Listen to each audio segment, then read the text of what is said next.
Ek sol Baldri blodgum tiver, Odin barni orag folgen, stod of vaccin volum Harry, mjör och mjölkbaggar Mistletoe, vad av dem med dig mer syndisk, harmflag hadlig, håder namnskjota.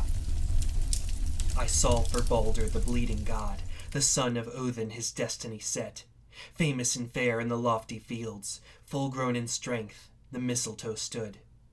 From the branch which seemed so slender and fair, came a harmful shaft that Hoth should hurl. These are the words of the seeress who was brought forth by Odin, and whose words were recorded in the poem Völuspá. When she stood before the one-eyed god, she began describing the creation of the world. These lines occur almost exactly in the middle of the poem and mark the turning point. It is no longer an account of what has happened, but a prophecy of the terrible doom on the horizon, Ragnarok.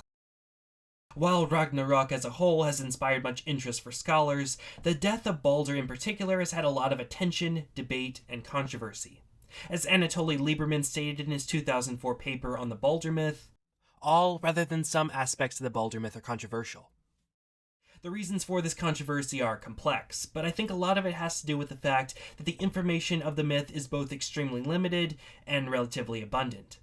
Balder doesn't have the kind of popularity of Odin or Thor, and he's not as obscure as Forseti or Ullr. We have two very full accounts of his myth, but both of them are written by Christians after the pagan religion died out, and contain strange and confusing elements. These two accounts are very different from each other, and yet they have enough in common to confirm they are telling the same story. After doing plenty of research, I am now going to attempt to unravel the nature of Balder and his myth. I doubt my efforts are going to finally crack the case that has been ongoing for centuries of scholarship, but I'm willing to make an attempt, and I'll use the centuries of scholarship to help me do it. First, let's start with a brief summary of both of those two full accounts that I mentioned earlier. Then we're going to look at all the sources which mention the Balder myth, and finally we're going to pull it all together to try to understand the death of Balder. The most famous account of the Balder myth comes from Snorri Sturluson's Edda, which was written about 1220 AD. Snorri's account of the death of Balder goes something like this. Balder the Good was the son of Odin and his wife Frigg. He begins having troubling dreams that indicate his life is in danger. Balder was beloved by everyone, so the gods decide to make him invulnerable to prevent his death. His mother Frigg goes to fire, water, iron, stones, diseases, and animals, and has them all swear an oath never to harm Balder. This makes Balder invulnerable, and the gods turn this into a game where they all take turns throwing things at Balder, only for him to be completely unharmed. This is entertaining for everyone, and Balder receives great fame from it. However, Loki did not like seeing Balder remain unharmed, so he goes disguised as a woman to Frigg's home. Frigg reveals that she got oaths from everything with one exception. There is a shoot of a tree west of Valhall called Mistletoe that Frigg thought was too young to swear an oath. Loki finds the mistletoe and takes it to the assembly. While the other gods throw things at Balder, Hoth, Balder's brother, sat apart from them. Hoth is blind, so he cannot see where Balder is, and he has no weapon. Loki gives Hoth the mistletoe and says he will direct Hoth to where Balder is so that he can participate. And the mistletoe flies through Balder, and he falls dead on the ground. The gods are horrified, and they weep. Frigg sends Hermod, Odin's boy, to Hel to ask for Balder's return. Meanwhile, the gods hold a magnificent funeral for Balder. Balder's funeral ship could not be launched by the gods, however, so they send for a female Jotun named Hyrrokin. She is able to launch the ship. Balder's horse is put on a ship, and his wife, Nanna, dies of grief, so she is put on the ship as well. Odin places the magic golden arm ring Draupnir on the pyre, and it has the ability to make 8 copies of itself every 9th night. He also whispers something into Balder's ear. Balder, his wife, his horse, and the arm ring are all burned on the ship pyre. Meanwhile, Hermod completes a 9-day ride into Hel, and finds Balder sitting in the high seat. He begs Hel to release Balder. She says that she will allow it if all things in the whole world weep for Balder. Balder leads Hermod out of the hall, and gives him gifts to give to his parents. People, animals, stones, trees, and every metal all weep. But there was one female Jotun named Thok, Thanks, who refuses to weep for Balder. And so, Balder remained in Hel. It was believed that Thok was really Loki in disguise. With Balder lost, the gods exact vengeance. They bind Loki in the guts of his son and place a serpent that drips venom into his eyes. His wife catches most of the venom, but when she needs to empty the bowl, Loki shakes from the pain, which causes earthquakes. Odin, meanwhile, follows the prophecy of Osiris and fathers a son with Rindr called Vali. Vali gets vengeance for Balder by killing Hoth. Later, Ragnarok occurs when Loki breaks free from his punishment. This leads to the death of nearly all the gods and the destruction of the world. The earth sinks into the sea. However, the earth will then emerge again with fair fields and crops growing unsown. Balder and Hoth will leave Hel together and reconcile. They will gather with the other survivors and discuss the past in a renewed world. At face value, it is a pretty complete story, and definitely feels like a myth, but it has some oddities. Hoth is seemingly completely innocent in the story, and yet Vali avenges Balder by killing him. Mistletoe is thrown like a spear to kill Balder, but anyone who's actually seen the plant would know that it would make a pretty horrible spear. Inanimate objects like metal and plants are almost never portrayed as sentient in Norse literature. So why are they alive here and swearing oaths? Many people have pointed out the similarities between Balder and Jesus Christ, a beloved perfect being of light who is killed unfairly only to be resurrected in a renewed earth. Snorri was a Christian writing after the conversion, so could he have been influenced by the new faith? We'll address those questions later, but first let's look at the other complete retelling of the Balder myth.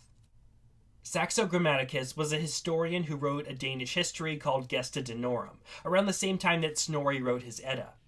His history makes use of myth and legend, and it is here that we find Saxo's rather unique telling of the Balder myth, which largely contradicts what we know about Balder as a character from Snorri.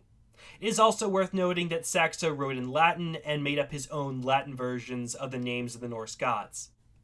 So instead of Balder, Hoth, and Odin, we have Balderus, Hotherus, and Odinus. I'll use the Norse names to avoid confusion, but I think the Latin ones are fun. According to Saxo, Balder is actually a demigod, the son of Odin and a mortal woman. Hoth and Nanna are both human. Balder spies Nanna bathing, and he becomes inflamed with lust. He desires to marry her, but she already favors Hoth. Balder's body is immune to everything, even steel, but Nanna's father Gewar knows one sword that can kill him. The sword is owned by a satyr called Miming, who also has a bracelet that increases the wealth of its owner. Hoth manages to overcome Miming and get the treasures. While this is happening, Balder enters Gewar's kingdom and makes his case for Nanna's hand. However, she rejects him, saying that gods and mortals can't mix, which is an ironic thing to say to a demigod. Hoth returns with an army and battles the gods. Somehow, he manages to defeat the gods, including Thor, who then retreat. Hoth receives a coat of invulnerability from forest maidens. He marries Nanna, but Balder returns and this time defeats Hoth. Balder's victory matters little to him, as he soon begins to have troubling dreams of Nanna, who he still desperately desires. Balder is elected king of Denmark, and he defeats Hoth in a third battle. The defeated Hoth wanders into the wilderness until he comes across the forest maidens, who tell him he can achieve victory if he gets his hands on the magic food that increases Balder's strength. Hoth goes to the maidens who prepare Balder's food. They prepare it by having snakes drip their venom into it. Hoth performs music for them, and they nearly give him the food, but they stop because they don't want to betray Balder by helping his enemy. So instead, they give him a belt and a girdle that guarantees victory. Somehow, guaranteeing victory is better than increasing his strength. Armed with these, Hoth meets Balder on the battlefield and gives him a fatal wound with his magic sword. Balder suffers in anguish from the wound and is tormented by dreams of the goddess of the underworld, Proserpine, who promises he will soon be with her. Balder has his dying body placed on the battlefield, dies, and is given a grand funeral. Odin begins to inquire from prophets and seers how he can avenge his son. They tell him he must get another son from the princess Rinda. Odin attempts to win her over through various disguises and gifts, but is eventually forced to use underhanded tactics. Odin uses trickery and magic to force himself on her, and she bears him a son named Boas. Boas avenges Balder by killing Hoth in battle, but he dies as well from his wounds. It is striking how different it is from Snorri's story. First and foremost, Balder is the villain of this story. He is lustful and prone to anger. He is less passive and more willing to fight. Hod is not blind and is a formidable warrior who kills Balder without Loki's help. Nanna is not married to Balder, but is the object of Balder's unwanted affection. Loki is not here at all, and neither is Frigg. Balder's weakness is a magic sword, not mistletoe. The bracelet that increases wealth goes to Hoth, whereas Draupnir went to Balder. However, there are still some similarities. Balder is invincible and can only be killed with one object, which Hoth kills him with. Balder is tormented by dreams, first of Nanna and then of Proserpine. Odin gets advice from a seer, who tells him he needs to father a child with Rin to avenge Balder. However, like Snorri, we're left with questions. Saxo is a Christian writing after the conversion, so we have no more guarantees of accuracy than we do with Snorri. There are just too many questions with these two stories, so the only solution is to turn to older sources.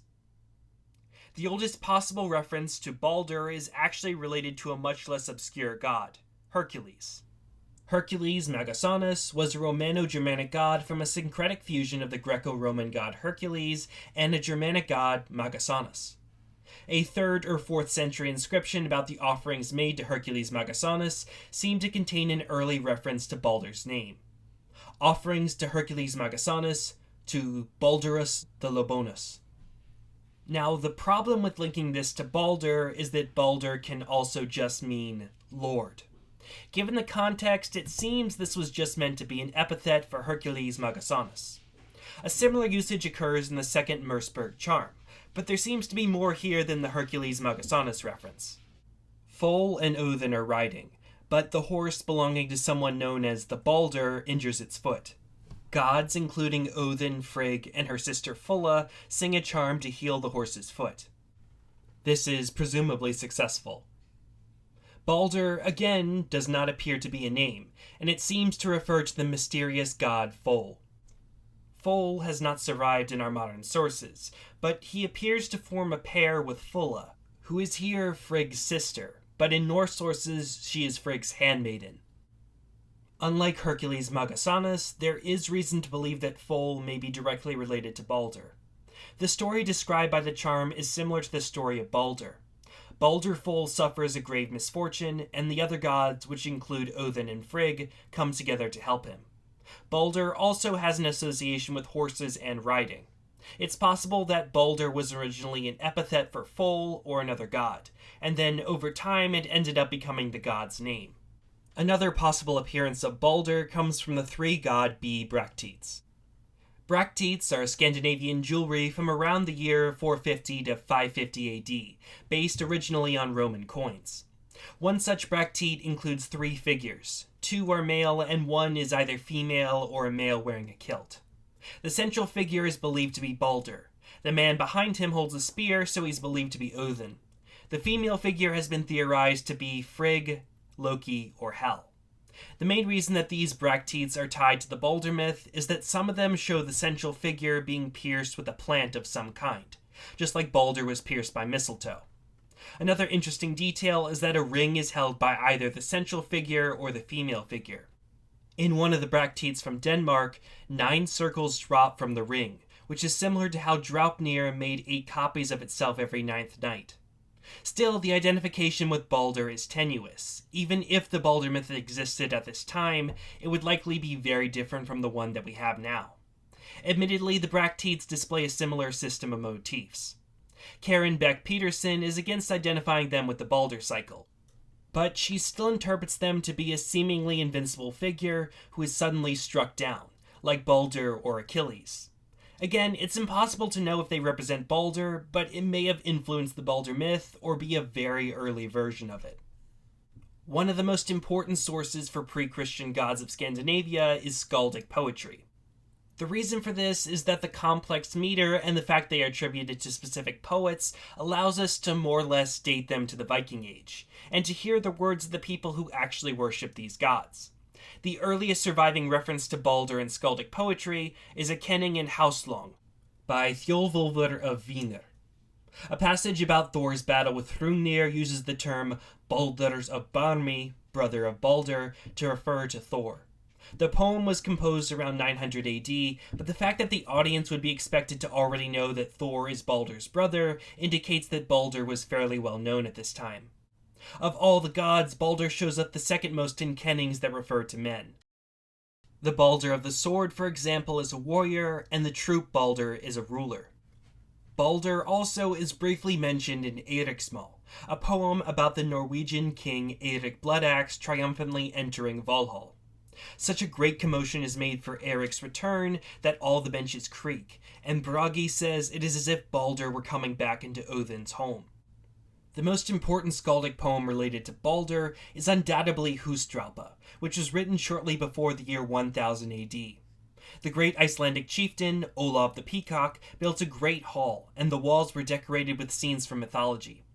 The Icelandic skald Ulfar Ugason composed a poem describing 3 of these images: Thor fishing for Jormungandr, Loki fighting Heimdall, and the funeral of Balder. It describes the arrival of Freyr, Heimdall, and Odin. A female Jotun pushes the ship forward, and Odin's warriors kill her steed. That brings us to Eddic poetry, which is anonymous and is more difficult to date. Much of it goes back to the Viking Age, but it's really impossible to know for certain. Balder is talked about in Völuspá, which details his death by Mistletoe, his avenging, and his return with Hod after Ragnarok. Grímnismál describes his home. Vafthrudnismál has a reference to his death at the end. Lokasenna takes place after his death, and Baldur's Draumur is the only poem specifically about Balder. Baldur's Draumur describes Odin's journey to Hel, where he hears the prophecy of what will happen to Balder. Some sagas also mention Balder, most notably Friðjof's saga, which has a place dedicated to worship of Balder called Baldur's Hagi, where violence and sex were forbidden. However, this seems to have been completely invented by the saga author, so it's not really worth discussing. As for the actual worship of Balder and where it took place, that's a bit of a complicated issue. The best way to determine if a god was worshipped, and if so where, is through theophoric place names. For example, Thor's Grove is where Thor was worshipped. Possible Balder place names have been found in Denmark, Norway, and Iceland, but there aren't many of them.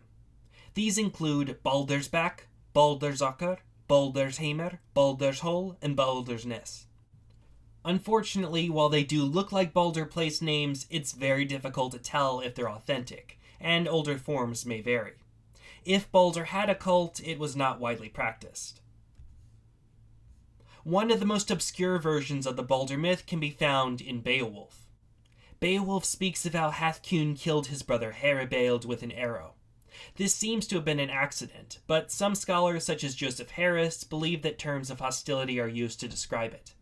Their father is overwhelmed with grief, not just because his son is dead, but because it is impossible to avenge him, since that would require killing his other son.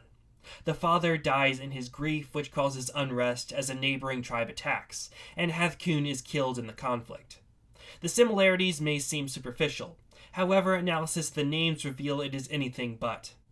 The Hath element in Hathkune is an etymological equivalent to the Old Norse Hoth. The Bjeld element in Heribjeld is an equivalent to Balder. However, it refers to the word Balder, meaning Lord rather than the name. Still, the similarities are hardly coincidence, as Frog stated in his analysis. The author of Beowulf appears to be attempting to manipulate sound power by presenting names appropriate for human heroes, which were phonetically similar to the names Hoth and Balder. Additionally, analysis by Richard North revealed that in Anglo-Saxon poetry, the term Balder is typically used to describe someone who is expected to die before their time, which describes Balder perfectly. Even if the Balder myth was not well known in Anglo-Saxon England, some memory of it seems to linger. One last type of source that I want to mention before we get into the analysis of the myth are the stories that don't feature Balder, but were either inspired by the Balder myth or draw on the same set of motifs. The most well-known example of this is the story of the Finnish hero Lemminkainen. There are a few versions of his story, but here's a brief one. Lemminkainen was a very beautiful man whose mother wanted to protect him from the dangers she predicts. She prepares him by giving him a magic shirt and magic knowledge. Lemminkainen arrives at a feast uninvited, and he is served beer mixed with serpents. Lemminkainen is skilled in magic songs, and he begins to battle the guests. He overcomes all of them but one, a blind herdsman who ends up killing him by throwing a specific plant which his mother didn't teach him how to defend against. His body is chopped up and thrown into a river. But his mother uses a magic rake to piece him back together and bring him to life. In his paper on the connection, Frog concludes that the story of Lemminkainen drew directly on the Balder cycle as an initial model. There is another Finnish myth which seems to be related to the Balder story, the world creation of Wainamoinen. He is skilled in magic and creates a magical horse to ride. A mysterious blind shooter attacks either Wainamoinen or his horse, and they fall into the primal sea. As he floats adrift, through his actions land emerges from the sea and the world is created, just as land emerged from the water after Ragnarok. He also weeps after the ordeal. This story is older than Lemminkainen's, but Frog concludes that parts of it were based on a Germanic model. Finally, there are some Norse stories which draw on similar motifs as well, such as the deaths of Sigurd Fafnisbani and King Vikar, but I'll discuss them more later on. Okay, so we've looked at the two most complete versions of the Balder myth, but they were written after the pagan religion died out, and they may not accurately reflect the myth. To better understand the myth, we looked at many sources which predate the conversion, and now we can finally piece together what exactly was the myth of Balder, starting with the god. So, who is Balder? An all-good passive victim, or a lustful bully of a warrior? Currently, it's Saxo's word against Snorri's, but looking at the older sources can give us a better understanding, and for the most part, it leans in Snorri's favor. Snorri says there is good to be told of Odin's second son. Balder is praised by all, and he is so bright that light shines from him. There is a plant called Balder's brow, because it is white like Balder's hair. Balder is extremely wise, merciful, and well-spoken. He lives in Breidablik, where nothing unclean is permitted. He is married to Nanna, and their son is Forseti, who is capable of solving all disputes. Again, Snorri paints a very positive picture of Balder, and while he is writing later, earlier sources indicate that he was accurately reflecting the god in this aspect. The Eddic poem Grimnismal likely dates the Viking Age, and it describes Balder's home like this. Breidablik eru in sjondu entar Balder hevir, ser of gerva soli og dvilandi, ek ligja vid fasta fekenstavi. The seventh is called Breidablik, but there Balder has made halls for himself, in that land where I know to lie fewest of evil staves. The term Fekenstavi seems to have a magical connotation, meaning that the land is free from evil magic. The term is very rare, but an Old English equivalent, Fekenstavas, is used once in Beowulf to stand for crimes or misdeeds. So it is also possible that the land is free from that kind of evil as well. The goodness of Balder is also shown in how his return from the dead is treated as a joyful moment. The Eddic poem Völuspá probably also dates to the Viking Age, and it describes the wonderful new earth after Ragnarok. Without sowing, the fields will grow. All evil will be healed. Balder will come back. Balder's return is considered to be good on the level of all evil being healed. In terms of his character, Snorri's Balder seems more accurate to the Balder of the pre-Christian era than Saxo's, and scholars have noticed this.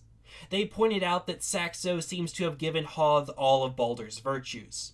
Saxo's Hoth also is married to Nanna, he acquires Draupnir, and he is an eloquent speaker. The name Hoth means the contentious one, which has negative connotations, making it unlikely that he was ever the hero Saxo portrays him as. Snorri also seems to be correct in associating Balder with light. Breidablik, Balder's home, means broad gleam or broad shining. Balder's son, Forseti, lives in Glitnir, the Shining One. Balder's name may also be related to light. It developed from Bolthas, meaning bold.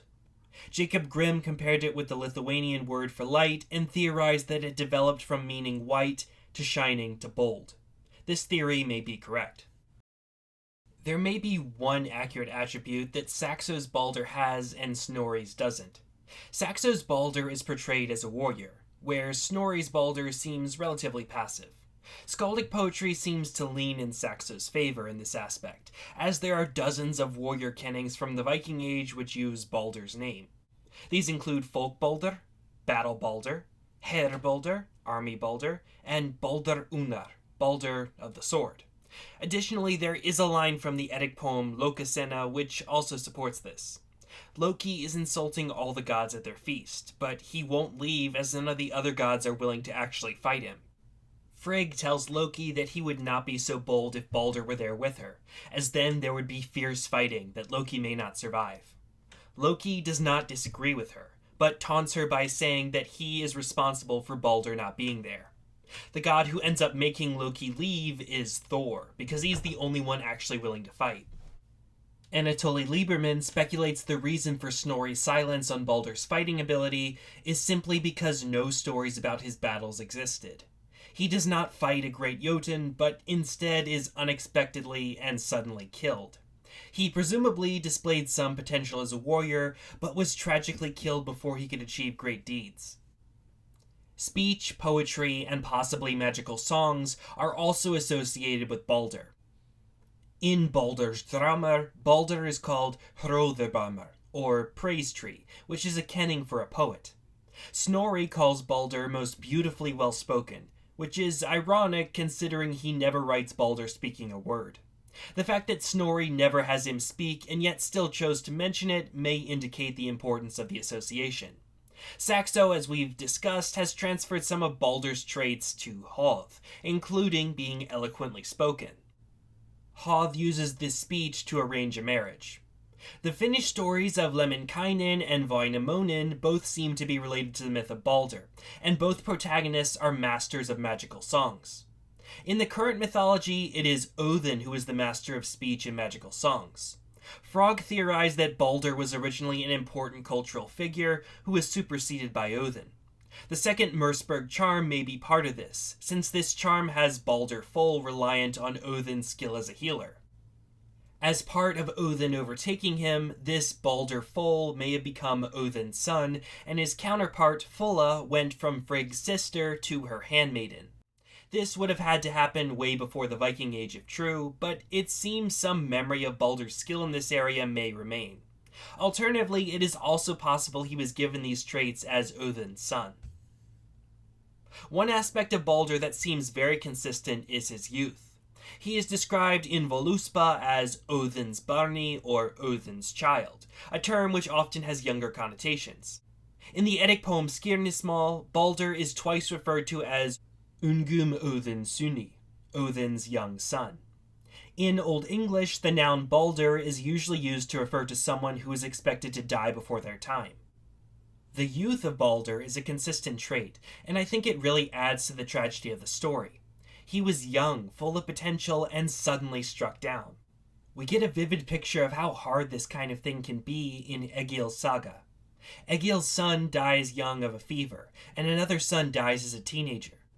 Egil, unable to bear this tragedy, locks himself up and attempts to starve himself to death. He composes a poem to commemorate the loss of his young sons called Sonatorek, where he says he cannot hold his head upright, since cruel fever removed my son from the world, the one, himself without blemish, who I know kept clear of slander. How young Balder may have been is unclear, since he does have a wife and a son, but there is evidence to suggest that his son was a late addition, as we'll discuss later. Balder's abundance of good traits makes sense given his story. His role in the mythology is to die and be mourned. The more of a good and beloved person he is, the more he would be mourned. As such, there is no reason to assume that these traits automatically make him an imitation of Jesus. At a young age, Balder showed himself to be merciful, good, and brave.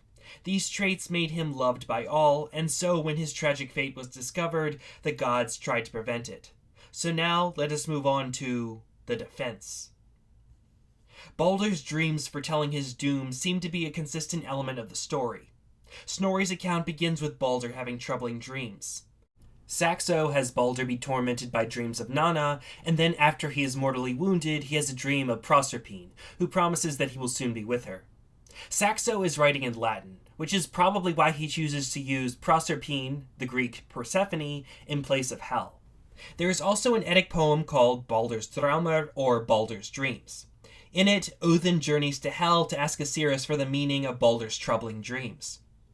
The seeress reveals that a feast is being prepared in Hel for Baldur's arrival, that Hoth will kill him, and that Odin's son with Rind, Vali, will avenge him. Odin presumably then goes to try and figure out how to have a son with Rind so Balder can have an avenger. In Snorri's Edda, it is Frigg rather than Odin who takes action. She gets oaths from everything to not harm Balder in order to make him invulnerable, but she neglects Mistletoe because it is too young.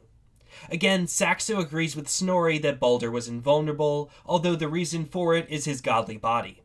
There are also some oddities in Snorri's version that need to be explained. Frigg gets oaths from fire, water, iron, stones, and diseases, but these things do not typically speak in Norse literature. In fact, anthropomorphism of inanimate objects only really occurs when the object is supernatural. If the story of Frigg getting oaths from everything is true, then it would be a unique instance in Norse literature. There is another problem with this account. It is Frigg who collects the oaths. In Norse culture, women did not normally oversee oath-taking, in which case it wouldn't matter that she didn't get an oath from Mistletoe since all the oaths were invalid. Frigg is also not one of the gods commonly called upon in swearing oaths, such as Ullr or Thor. It seems unlikely that Balder's invulnerability came from Frigg getting oaths from everything, but she likely had a role in protecting Balder.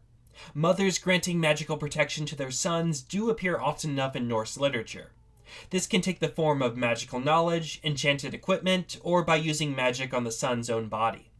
For example, Gudrun gives magical protection to her sons, which makes them invulnerable to all iron weapons, but they end up being killed when their enemies throw stones at them. In the original myth, Balder's mother probably gave him some kind of magical protection which did not cover his weakness. This probably was applied to his body, but perhaps in some traditions it was equipment, such as the coat of invulnerability that Hoth receives in Saxo. This also agrees with Lemminkainen's story, where he receives both a magical shirt and magical knowledge from his mother. As for where Snorri's oath-taking version came from, it may be related to the story of Sigurd Fafni's Bani. In some traditions, Sigurd's body is invulnerable to all harm except for in one spot, and he is killed by his brother-in-law. In other versions, his brothers-in-law don't want to kill him, as it will break the oaths they made not to harm him. However, they realize that their younger brother Guthorm was too young to swear an oath, and they have him kill Sigurd. Snorri's version may also be related to the Toledot Yeshu, a medieval Jewish tale about Jesus. Jesus learns the true name of God and speaks it over every tree, and so every tree refuses to hold him when he is to be crucified. However, he forgot to use the name on the cabbage stalk, and so he is crucified on it. Frigg's oath-taking myth may have drawn inspiration from either of the options I suggested, both of them, or another source entirely, but again, it does not appear to entirely belong. So, now that we have some idea of what made Balder invulnerable, let's turn to what made him vulnerable. The weapon. This is one of the most controversial and debated aspects of the Balder myth. What killed Balder? Our two main narratives disagree with each other. Snorri says it was a plant, and Saxo says it was a sword. The word used for the plant is mistiltein, and the ending tein, meaning twig, is often used in sword names. For example, lavatein, injury twig. There is even a sword called mistiltein in the late Hrodmundur saga. Some scholars theorize that the mistiltein that killed Balder was actually meant to be a sword, but was mistaken for a plant. It's an interesting theory, but it's almost definitely wrong. The plant weapon is much better attested, as mistiltein is not called a plant just by Snorri, but also Völuspá. Additionally, if the three god Bracteates do represent an early version of the myth, then the plant weapon was in place for a very long time. Saxo is the only source for the sword, and it's very easy to imagine the mix-up. Saxo sees this strange word for something that kills Balder, assumes it's a sword because of the tein element, and calls it a day. It also just makes more sense than other authors changing a sword into a plant. So Balder is definitely killed by a plant, and that plant seems to be called mistiltein. Scholars have struggled with this for a very long time because It just doesn't make any sense. Völuspá describes mistletoe as growing higher than the fields, and Snorri describes it as a shoot of a tree growing west of Valhall. Loki calls the plucked mistletoe a stick, and has Hod throw it like a spear. All of this is completely contrary to real mistletoe, which is a parasitic plant that cannot stand and would not make an effective projectile. The word mistletoe is definitely used in Völuspá, and it alliterates properly, so it wasn't added later. I've seen a large number of explanations for how it could be mistletoe, and they are creative to say the least. The most common explanation is that Icelanders had never seen mistletoe since it doesn't grow there. However, it did grow in places commonly visited by Icelanders, like England and Norway. Snorri, we know for a fact, spent a considerable amount of time in Norway. Additionally, in those places where mistletoe grows, it most often is tied to positive superstitions, such as promoting fertility and, ironically, making one invulnerable. There's the idea that mistletoe was growing on the actual weapon such as a spear. The idea that mistletoe was originally a large and beautiful tree, but it was cursed to be a parasitic plant for killing Balder. These are all really interesting theories, but they're all based on a flawed premise because mistletoe is probably not mistletoe. The word mistletoe only occurs in the Balder story and as Hroðmundar's sword name. As Anatoly Lieberman observes, there are many words for mistletoe in Scandinavia, and none of them are even close to mistletoe. Norway favors ledved, Sweden uses fogelum, and Denmark fugelem, among others. If mistletoe is meant to refer to mistletoe, it must have been borrowed from the Old English mistletoe. Lieberman theorized that the plant originally had another name, but it became replaced with mistletoe. The reason he gives is because it appears to contain the word mistr, mist, which has an association with death and the underworld. He presents two theories for the identity of the original plant, the reed and the thistle. Both plants were often associated with magic in Scandinavia. The reed appears in a story very similar to the Death of Baldr. In Galtrek's saga, it is revealed that Odin wants King Vikar sacrificed to him. Odin gives the hero Starka the reed, and Starka suggests to King Vikar that they perform a fake sacrifice with the reed. Vikar agrees, but when Starka stabs at him, the reed turns into a spear and the king is killed. The thistle is also used in magic, and we have a pre-Christian runic formula which includes it. It goes like this: Thistil, Mistil, Kistil.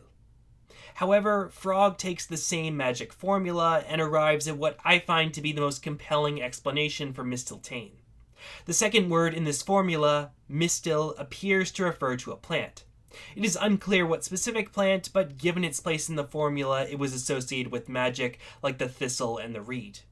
Taking this into account, mistletoe does not mean mistletoe, but a twig or stick made of a magic plant called mistil. This may be related to Gambantane, which is something along the lines of a magic wand. In the Eddic poem Skirnismal, Skirnir goes to the forest and gets a Gambantane from a young tree, similar to how Loki acquires mistletoe. In later folklore, Gambantane is described interchangeably with the reed. So, mistletoe likely refers to a twig made of a plant called mistil, and the reed is a possible candidate for mistil. The term became conflated with the Old English word for mistletoe, and the unlikely plant got dragged into the myth. Additionally, Anatoly Lieberman suggests that Balder could have had a special association with the plant that killed him. We know in Snorri that there was a plant associated with Balder, Balder's brow. And it's been suggested that Balder's association with a plant may come from ancient memories. The beauty and fairness of the mistletoe is emphasized in Völuspá, just as Balder was described as being particularly beautiful. Perhaps Balder's invulnerability did not cover mistletoe because it was his special plant. Or maybe it's as simple as Frigg forgetting to cover it. No matter how the plant killed him, it did, and that brings us to the murderer. We are given two culprits, Loki and Hoth. The majority of sources seem to agree that Hoth was the killer. He acts as the murderer in Saxo, in Baldur's Draumr, in Völuspá, and Beowulf. Even in Snorri's Edda, the one version where Loki is responsible, Hoth is still the one who kills Balder, even if Loki directs his hand. The other sources also seem to disagree with Snorri that Loki helped Hoth, since Saxo and Völuspá both have Hoth retrieving the weapon that will kill Balder on his own. So, does that mean that it was actually Hoth that killed Balder? Well, not necessarily. There is evidence that Loki may have been involved in the killing, and even personally did the deed. In Snorri's version, Loki is punished for his role in Balder's death by being bound in a cave while a serpent drips venom into his eyes. The binding of Loki was a well-known element in the mythology, as it shows up in poetry and possibly a few carvings. While only Snorri says that the binding was Loki's punishment for killing Balder, the Eddic poems may support this as well. Völuspá mentions Loki being bound immediately after it talks about the death of Balder, and Baldr's Draumr ends with a warning that Loki will soon escape from his bonds. The biggest argument against this is the Eddic poem Lokasenna, where Loki is bound for his slander against the gods at Aegir's feast. However, there is reason to believe that this moment may also be connected to the death of Balder. The following describes Aegir's hall in the prose introduction to Lokasenna. "Það var gríða staðar mikil." There was such a great place of peace, or sanctuary. The same term is used to describe the place where Balder was murdered in Snorri's Edda. In fact, Edda uses almost the exact same wording. Frog analyzed stories that contain motifs of the death of Balder and found that many of them included a feast taking place around the time of the death. He theorized that Balder was in one version of the story killed on his way to or out of such a feast. Lokasenna in particular has some strong parallels with Lemminkainen's story, which is definitely related to the Balder myth. Both Loki and Lemminkainen arrive uninvited at a feast at the sea god's hall. They verbally confront and overcome all the guests, with one exception, who is their undoing. For Lemminkainen, it is his killer. For Loki, it is Thor. Furthermore, in Lokasenna, Loki directly takes credit for the slaying, or at least for having a part in it. Ek þýðrað, þú ríða, serat síðan Baldur at solum. I am the reason that you will no longer see Balder ride to the hall. If indeed Frog is correct that Balder was killed coming to or from the feast at Aegir's hall, this line makes more sense, and is even more of an insult to Frigg. So, Loki can't be completely removed from the Balder story, but we can't forget that Hoth has an even stronger claim. So, what happened? In all likelihood, both are true. Different communities had different versions of the story, and the killer varied depending on who was telling it. Snorri has a tendency to try to make competing versions coexist in his writing. For example, he had one source that said there was an eagle on top of Yggdrasil, and another that said it was a hawk. In his Edda, Snorri splits the difference and says there is an eagle with a hawk that sits on its beak. What may have happened is Snorri had one source that blamed Hoth and another that blamed Loki, so he put together a story that allowed for both. Snorri may have been influenced by the death of the Irish hero Fergus mac Roich, which features an innocent blind character being directed to throw a deadly spear by a plotter. Because Snorri's blind, innocent Hoth seems to contradict with other versions, some have theorized that he wasn't really blind, but that seems to have been part of his character regardless. Many of the Finnish and Scandinavian stories related to the Balder myth consistently feature a blind killer, indicating this part is old. Anatoly Lieberman has suggested that a very, very old version of the Balder myth was a struggle between a god of light and a god of darkness. Balder, as we've already established, is a god of light. Hoth's blindness, like that of a mole, would tie him to darkness. Loki also sometimes has subterranean qualities, as he is said to be the cause of earthquakes after he was bound under the earth. No matter who was responsible, Balder was dead, and then must come the funeral. The funeral of Balder was an important enough moment to be depicted on Olaf Peacock's walls, alongside Thor fishing for Jormungandr and Loki struggling with Heimdall. As we've already discussed, around 980, Ulfar Uggason composed a poem describing these decorations called Húsdrápa. The Balder section of the poem describes Freyr, Heimdall, and Odin all arriving to the funeral. A female Jotun pushes the ship forward, and Odin's warriors kill her mount. Snorri used this poem as a partial basis for his account, but he added a few details. He gives a more clear picture of the female Jotun and why she's there. He either got this from other stories that he had access to and we don't, or he made it up to fill in the gaps. The gods attempt to push Baldur's ship forward, but they cannot, so they call on a Jotun, who Snorri calls Hyrrokin, for aid. She comes riding a wolf with vipers for reins, and Odin has his berserkers watch it. She manages to push the ship forward, but the force of it lights the rollers on fire and the earth begins to shake. This angers Thor, who has to then be talked out of killing her.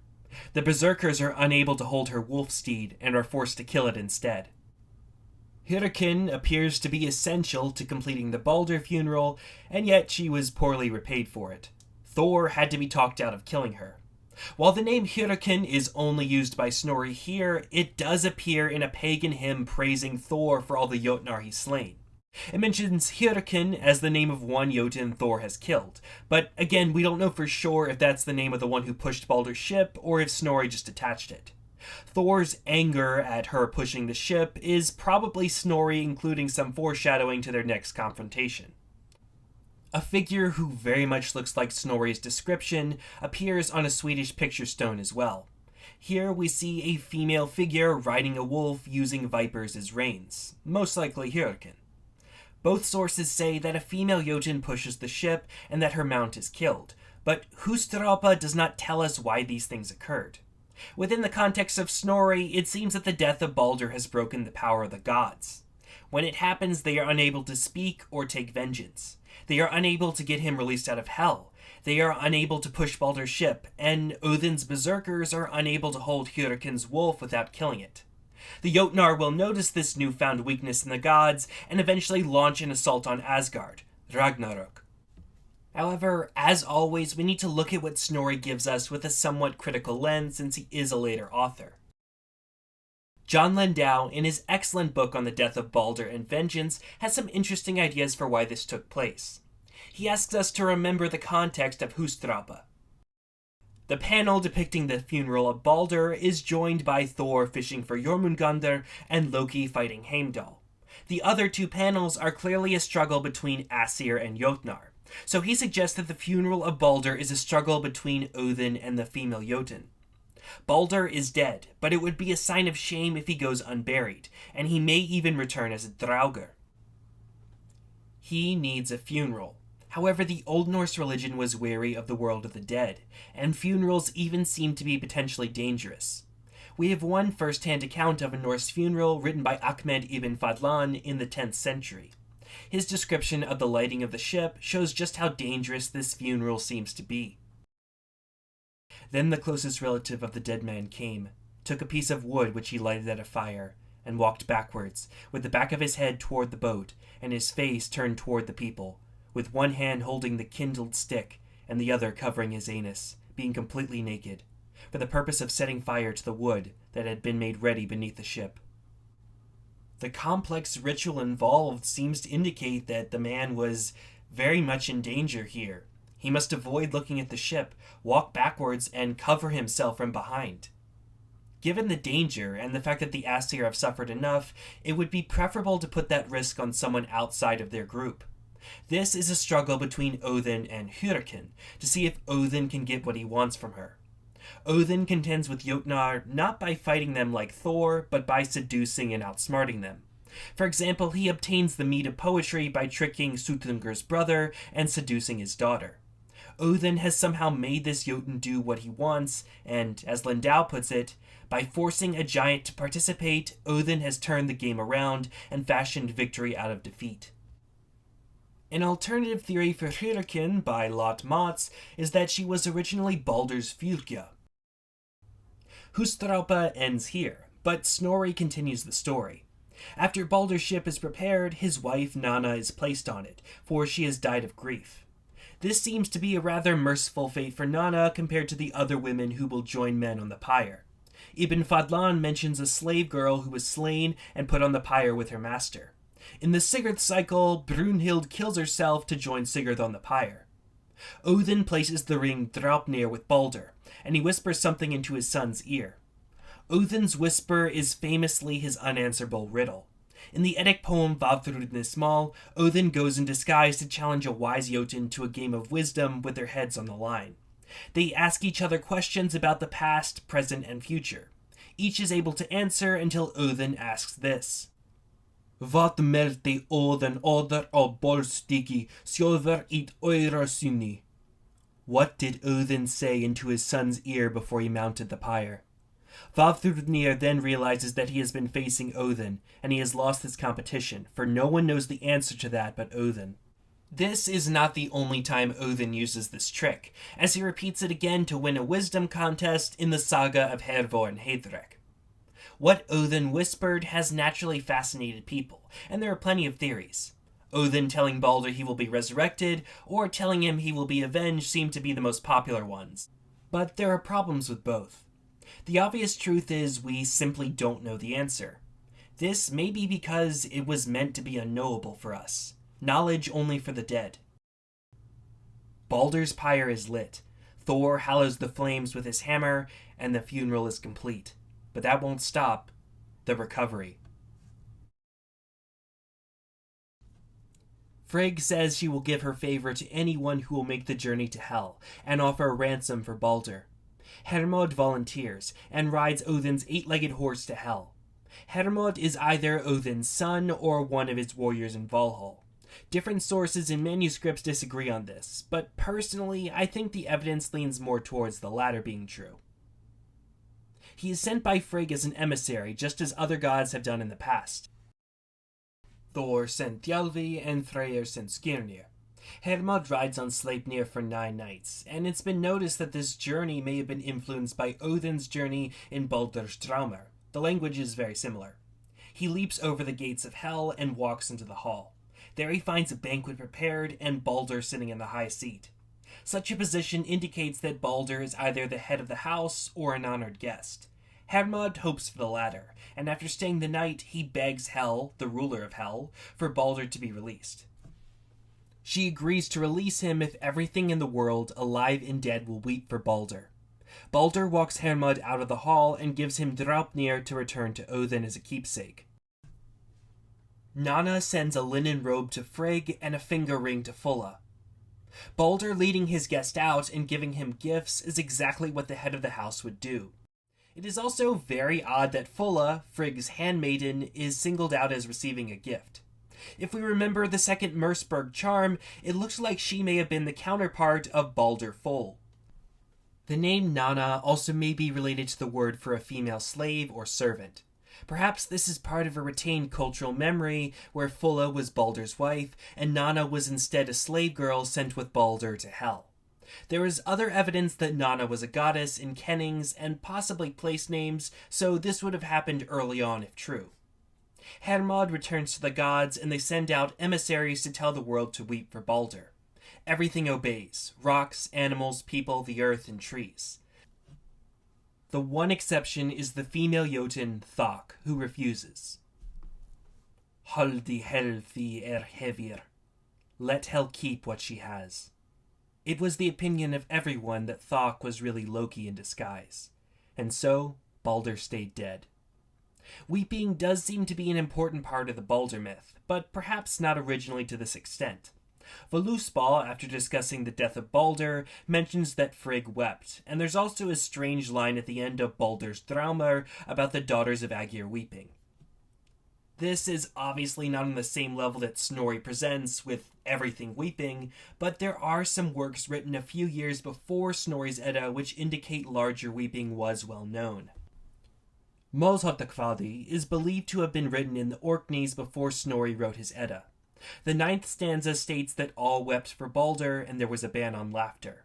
A stanza dated to 1196 mocking a delinquent states, "All things wept Balder out of Hel. I've heard that, and a wonder it was." Still, as we've already discussed, it would be a very unique case if inanimate objects do something as human as weeping. Snorri at least tries to justify this by saying that when frost melts on things, it looks like they're weeping. It's possible the element of everything weeping is linked to Christian influences. The Dream of the Rood is a well-known Old English poem which states that all creation wept for Christ. The 8th homily of Gregory the Great may even be more notable.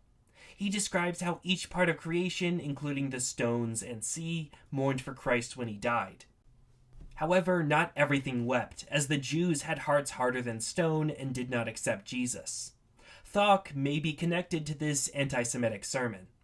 Again, weeping does seem to be important in the myth, but all things weeping may have been a later development born from Christian influences. Baldur's mother Frigg is closely related to Freya, a fertility goddess who weeps tears of gold in search for her lost husband. Freya does this in the form of a falcon thanks to her feather cloak, and it's said in other sources that Frigg has a feather cloak as well. Some variants of the Lemminkainen story have Lemminkainen's mother searching for his body in the form of a bird, and once she finds all the pieces, she's able to resurrect him. If we remember the three god Bracteates, the female figure, which may be Frigg or Loki, is depicted with wings. Given all this, I wouldn't at all be surprised if a version of the Balder myth, which we obviously don't have, had Frigg searching for Balder in the form of a falcon, and perhaps weeping tears of gold as she does. This would also be similar to Demeter wandering in search of Persephone, and Isis searching for her husband Osiris in the form of a bird. Despite the best efforts of the gods, Balder was truly dead, and now the next step was the revenge. The revenge for Balder became one of the most important aspects of the story in the Viking Age. Once again, there are two possible killers and two possible revenge stories, but the revenge on Hoth was given particular attention. While Snorri does have Hoth as mostly innocent in the slaying, the other sources indicate that he was very willing. In killing his brother, Hoth has upset the natural order of society and has violated one of the most supreme of taboos. In Norse literature, advice is constantly given to avoid conflict with kinsmen, and people who do violence on a relative usually meet a bad end.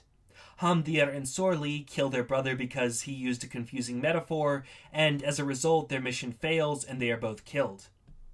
Beowulf says to Unfer that he is doomed to hell for slaying his brother. Speaking of Beowulf, the version of the Balder cycle from that poem shows the real struggle with vengeance against Hoth and why it proved to be so intriguing. The Hoth figure kills his brother Herebald. Their father is doubly devastated, not only because his son is dead, but because he cannot take vengeance, as it would mean killing his other son. The father sinks into despair and can do nothing but leave his son unavenged. Vengeance is typically expected to come from a father, son, or brother. The problem is Hoth is a member of Balder's immediate family, so any vengeance taken would only further complicate the issue. This dealt with an issue that was very close to home for people in the Viking Age. It was their duty to avenge their kinsmen, but what were they supposed to do if a kinsman kills another kinsman? Ideally, Forseti, Balder's son, would have avenged him if someone had to do it. He has the weakest connection to Hoth, and a son slaying an uncle to avenge his father does have a precedent. However, Forseti is not even mentioned in this discussion, meaning his role as Balder's son was probably a later addition. So, instead, the burden falls on Odin, just as it did with Herebald's father. In Beowulf, the father is helpless. However, Odin has consulted Osiris, and he has a plan to bring about vengeance without violating kinship laws by killing his own son. The seer in Baldur's Draumr and in Saxo's Gesta Danorum says he must have a child with the Jotun Rind. That child will then avenge Balder. Saxo provides the most in-depth account of how this takes place, with Odin repeatedly trying to win Rind over, but she keeps on turning him down, and ultimately Odin has to resort to dirtier methods. He uses magic to make her go mad and then dresses like a medicine woman who offers a cure. The cure requires Rind to be tied down, and once she's tied down, Odin forces himself on her. It's a bit ironic that Saxo's the one who reports this story, since in his version, Hoth is not Balder's brother, and Odin would not need to rely on such extreme methods to avenge him. Odin using magic to get Rind is elsewhere attested in a Skaldic poem from about 960 AD by Cormac the Skald. Seid Uger til Rinder. Odin obtained Rind through Seidr. Seidr is a type of magic with primarily feminine connotations, so it is considered unmanly to practice. Loki accuses Odin of performing it in Lokasenna, but he portrays it as a shameful event that occurred in the past. The wording implies that this one instance is the previously mentioned winning of Rind. This shows the desperation of Odin as he turns to feminine magic in a very hyper-masculine society. The consequences for this are severe for Odin, at least in Saxo's version. As for the shame of cross-dressing and presumably using Seidr, Odin is banished from the gods for a time. Despite the cost, Odin does succeed in creating an avenger. We are told that Rin's son Vali will not comb his hair or wash his hands until he has brought Baldr's killer to the pyre. This practice has been linked to Tacitus' reports of the Chatti warriors not cutting their hair until they have slain their first victim. It is also similar to how Harald Fairhair refused to cut or comb his hair until he had become king of all of Norway. Balder was avenged, but now Hoth was in need of an avenger. Vali fulfilled fate, but he still technically was Hoth's half-brother. Perhaps this just demonstrates that there is no solution to this problem, or perhaps Saxo's version provides the resolution. In Saxo, Balder's avenger, called Boas here, dies from his injuries after killing Hoth. This is similar to another brother-slaying incident in Ynglingatal, where the brothers Yngvi and Olver kill each other with weapons. This solves the problem, since in killing each other they are both avenged. It is also possible that Saxo made up this double slaying in order to finish off his story, but Vali has no role in the mythology after this until after Ragnarok. Snorri says he survives Ragnarok with Vidar, but it's also possible that in some version he, like Hoth and Balder, emerges from hell after his death. By comparison, Loki's situation is relatively straightforward. Loki attempts to hide from the gods in the form of a salmon, but they use a net to corner him and Thor catches him.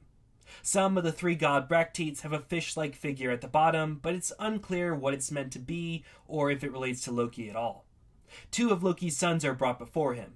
The Aesir turn one into a wolf, and the wolf kills the other son. The gods then use the dead son's entrails to bind Loki to a stone, and Skadi places a venomous serpent above him. This punishment seems brutal, and it is, but there is also a certain karma to it.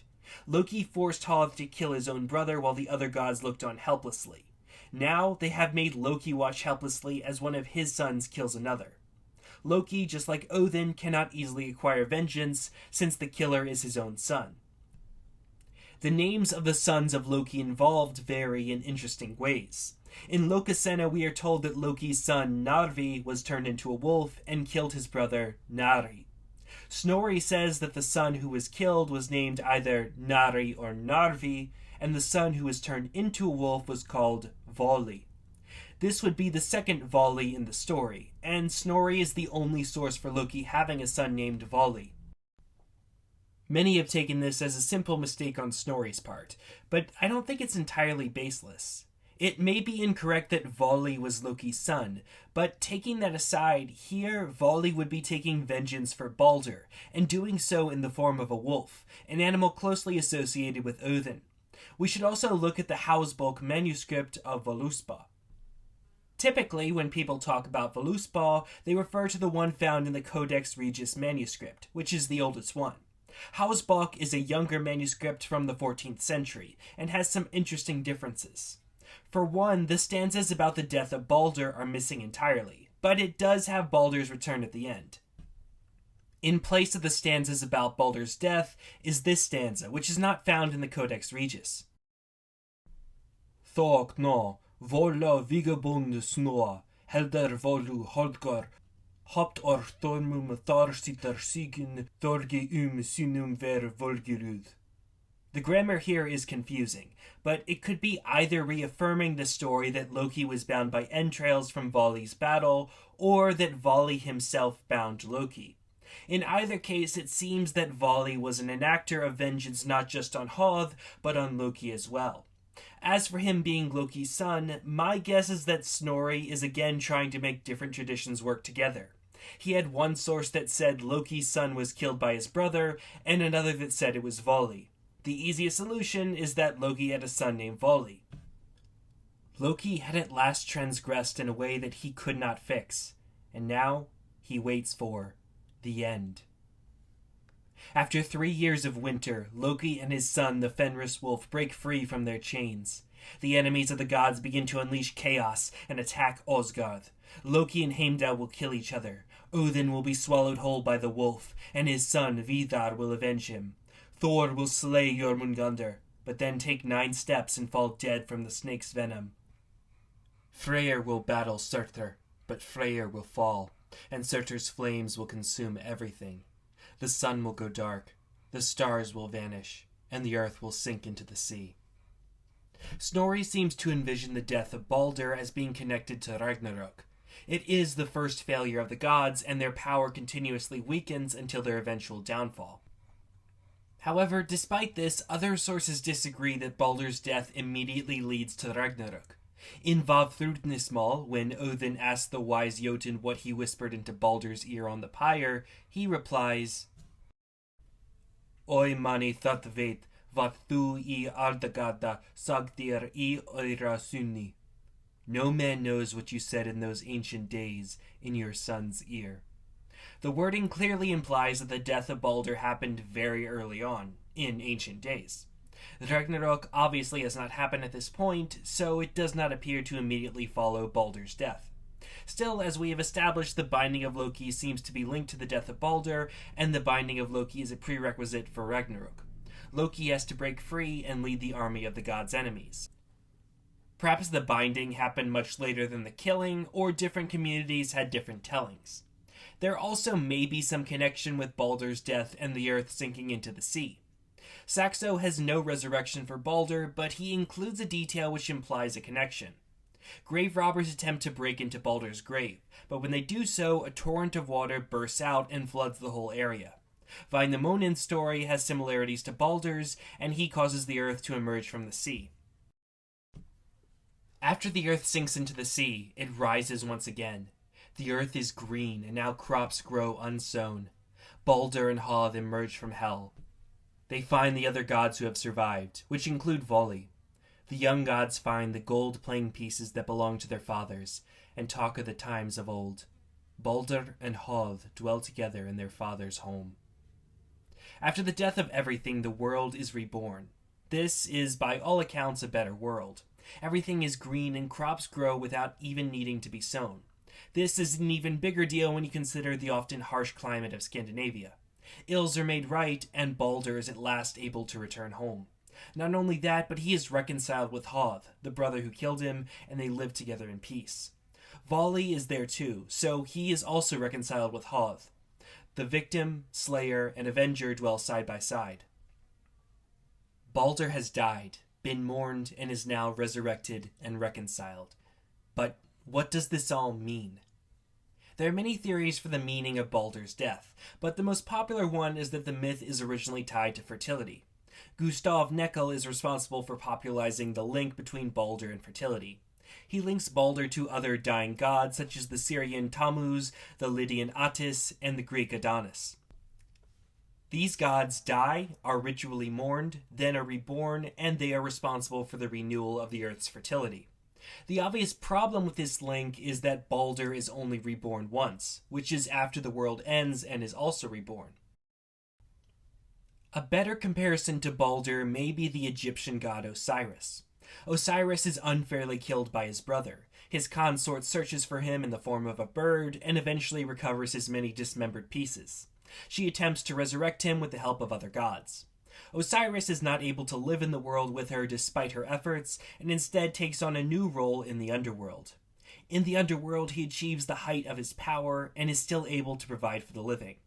Osiris also had an association with fertility, flooding, and ritual mourning. That's not to say that Balder was directly inspired by Osiris, or vice versa, but they are similar and are more fitting parallels than the yearly reborn gods. Balder is not reborn every year to represent the vegetation cycle, but he remains in hell, achieves greater heights, and promotes fertility from his new home. In Saxo, the dead Balder is still active in his grave, and sends a torrent of water out of it. In Snorri, Balder sits on the high seat in hell, walks the guest out, and gives parting gifts. This is exactly what we would expect if he were in charge of the hall. The gifts he gives seem to be linked to fertility as well. He returns the golden ring Draupnir to give to Odin, and gold is often linked to fertility in Norse literature. Draupnir is mentioned surprisingly frequently with Balder and his death.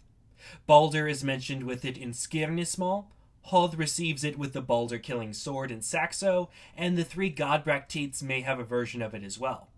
An interesting thing to note is that Hermod takes 9 nights to ride to Hel, so by the time he gets there, the ring would have made 8 copies of itself. Like a seed placed in the earth, the gods will now reap a harvest of golden rings.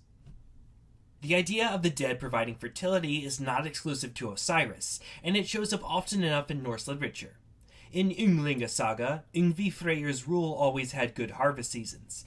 And when he dies, people continue to make offerings to him while he's in his grave in order to continue the good harvest seasons. The same is true of Olav Gerstadolv as well. Weeping is also a frequent motif in fertility deities across the world, and worship of other fertility gods like Osiris often included ritual mourning. Freya, who seems closely related to Baldur's mother Frigg, is a fertility goddess who weeps tears of gold as she searches for her lost husband. Balder may also be associated with a specific plant which you would expect for a vegetation deity, be it mistletoe or reed. Anatoly Lieberman suggested that the original story of Balder was that he was a sky god who used rain to promote fertility. However, when he was killed, he continued to promote it from under the earth. Still, this does not entirely match up with the Viking Age version of the myth. F.R. Schroeder has noticed that tales of dying gods usually have 3 main players: victim, murderer, and grieving mother or consort. The father is almost never involved. Odin is involved, but he is entirely linked to the revenge side of the story. He doesn't try to prevent Baldur's death, but he immediately begins to move to avenge him.